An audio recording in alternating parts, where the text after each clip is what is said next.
This is the Montreal or Mount Royal Armoury, and that's Boulevard Camilla Hood, which takes you up to the mountain. This building was part of my neighborhood here, Côté, Neiges, where I lived until 50 years ago this month when we moved to Peterborough. The large structure in the middle of the frame is the drill hall.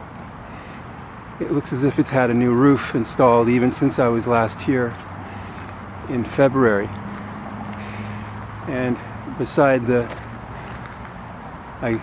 presidium, there are two old field pieces. One's been mounted in a very stupid position, a World War I or World War II or Korean War field gun, and the other one is a World War I mortar. And when I was a child here, we used to play with the mortar, and I used to be small enough to fit into the base of the mortar at the base of the barrel. And coming up around the corner is Blue Ridge Crescent, where we lived for 3 years between June of '65 and June of '68. I tried to record here last February, but the hard drive on my camera was full.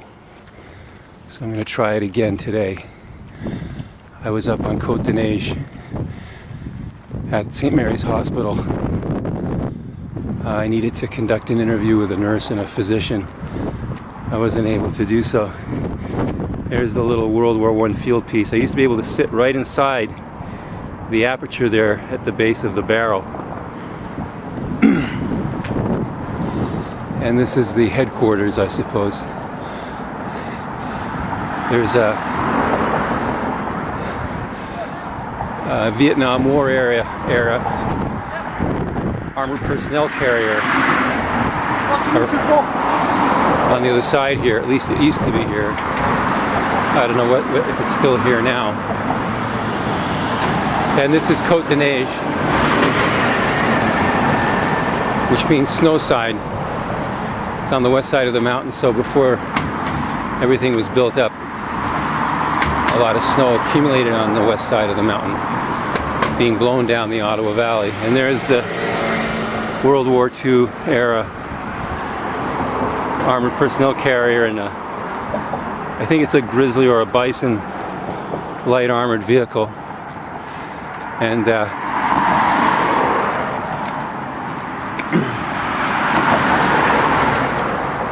those are the main doors of the drill hall.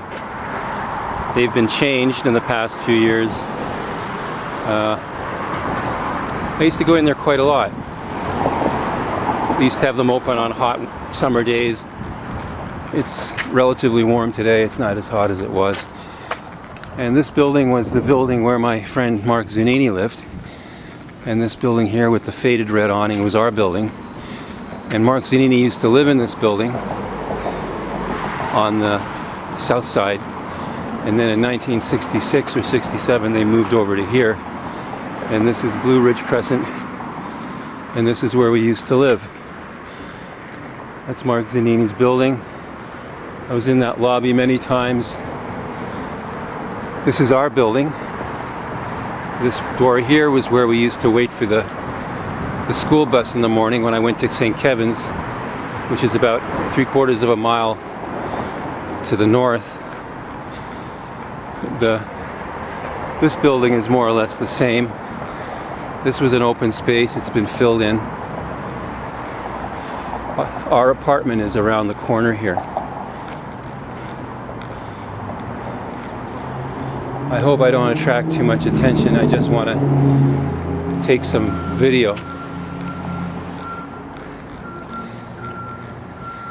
This building was as it was. And this is our apartment here. I won't get too close. That was our apartment where it says, that was our balcony. This area has been filled. There was grass in front of our balcony when we were here. That's the living room. And this window here to the right of the vent was our kitchen. And we were here for 3 years. I used to live here. We moved to Ontario in '68. I just came back to do some filming. Congratulations. Thanks. It hasn't changed much, except when I was here as a child, this wasn't here. This was an open space. Yep. I think this was actually the site of what used to be, there used to be a ski jump on Mount Royal. And I think I know there's a breezeway here between our building. That was our apartment right there, and this garage. And you can see they've continued. I think that was the trajectory of the old ski jump, because it did used to sort of, it was built right along Côté Neiges. Anyway, enjoy.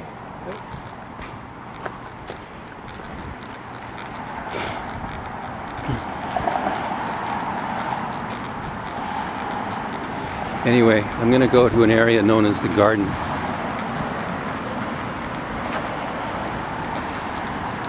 And it was entered through this breezeway here. I suppose there's still access, or has it been blocked? No, it's still... Maybe I can't go in. It says private property. But it was open access for all.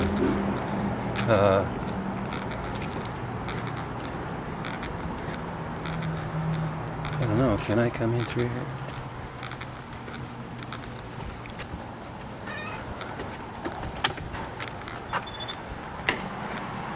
And that was Mark Zanini's balcony right at the top. And this was an area known as the garden. Hi. Hi. I lived here 50 years ago as a child, and we moved to Ontario.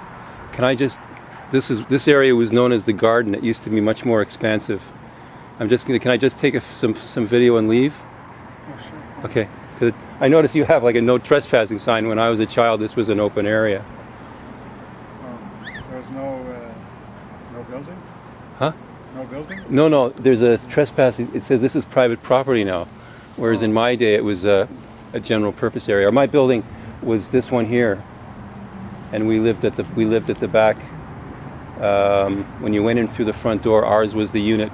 When you walked, if that's your building, if you've ever been in there, you walk up the stairs, and ours was the second unit to the right. Yeah. This building? No, not this building. That building across on the other side of Blue Ridge. That Across building the was, street. yeah. Okay, Yeah. so this was all open? Yeah, this was much more expansive. It went right up to the edge of the mountain. And this area here, which is all grown in, it was all grass. I used to pick up soccer here with my friend Mark Zanini, who now lives in Vancouver. That was his apartment up there. His mother is still alive, but she's very old. And his sister lives downtown, Margarita Zanini. I went to see her the last time I was here a few years ago. But we left in '68 and we moved to Ontario, to Peterborough. Yeah. But it's and that was the Armoury. My grandmother and my mother's younger brother, they bought a cat there once. They used to have all kinds of events in there, like they had a pet show, where you could buy a dog or a cat. And there used to be, maybe there still is, I don't know, I'm not sure, I should go up there, but there used to be a back way from here over the mountain where you could get to Beaver Lake, and then you'd cross the Beaver Lake and you'd come down by the Cedar Plaza apartments, and you'd be on Rue Cedar. It was a shortcut. Right. Yeah. Is there an animal in there? Bird. Oh, a bird. Oh. Can I just sort of walk up and then I'll leave? Okay, thank you so much. Yeah, this area was all open all the way. I guess they just thought it was too much trouble to keep manicured. Because it's I would say the amount of grassed area is only about 50% of what it was when I was here. Yeah. This was not here. If there were trees there, they were very much smaller than they are now. And it was all grass. Yep. And anyway, there used to be a pathway up the mountain. I don't know if it's still here or not. It would have been somewhere over there. But as you can see, it's very much grown in. That was all grass in my time. And my biological female parent, when it was visiting its homosexual partner on Rue Cedar, used to take this back way, if it still exists. Maybe it does. There's some kind of a path here, but I'm not going to take it. And it would walk through here. I think the original path was probably further that way. And it was a shortcut over the mountain. And then you crossed through Beaver Lake Park. And then you came down through Rue Cedar. Came down by the Cedar Plaza apartments at Rue Cedar, which was where Dorothy Proctor lived. So this is where I spent 3 years of my childhood. And this area was all open. This is where we used to play. I used to play, as I told that individual, pickup soccer with my friend Mark Zanini. And I remember somewhere in here, close to the drop-off to the parking lot, there was, we once played pickup soccer with Mark's father. Somewhere in there. Probably one of those trees in there, but I'm not going to go back there. So this is where we spent our time. There were 2 blocks of stone here. There's only one left here. And there's still kind of a path. And this is the path that we'd go down with our tricycles to roll around in that parking area there. There used to be 2 of these stones. Now there's only 1. I guess someone took it. And so anyway, I'm going to go. Have a nice afternoon. Thanks so much. And so that's Côté Neiges. Let's see how much I still have. Lots of power. I'm going to continue to walk south. And I want to emphasize that this was not a bad area. This was a good, solid area with lots of young families, people just starting out with their married life and their family life. This was not a slum, and it's not a slum now. It's not a very remarkable neighborhood. There was a weird person up who lived in that top floor unit. He was German. His name was Tommy CMI. Very strange and unsavory person. And the school bus used to pick us up here, but he used to drop us off on the other side of the street. My mother would have to come across and escort me across the street. And this is the front doors, still the original doors. These are now condominiums, but in 1993 they were still apartment houses.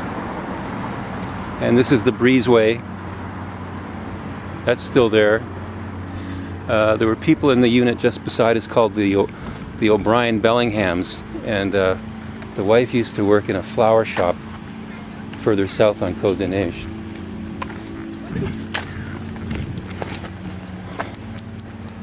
A friend of mine, Ivy Abat, lived here briefly at the time of her marriage in this ground floor unit. And you can see that it's a pleasant neighborhood. This isn't Montreal North. This isn't Little Burgundy or Verdun or Lachine. These were good, solid buildings, I suppose, built in the 1920s. That was Ivy's building. That was her apartment for a while. She's now divorced. She's a lawyer. And there's that eminent castle-like apartment building in the distance. So this was a good place to live. It's still a good place to live. I couldn't afford to live here. These units cost in excess of $1,000, $1,500, possibly $2,000 a month. It's very convenient to the downtown. It's just a drive straight down, or you can take the bus down, or you can bike down, or you can even walk down, which is what I'm doing today. Anyway, I'm going to turn it off here. There's the 165 bus. Or is it the 565? I think it was the 565 when I was a child. It's the 165 now.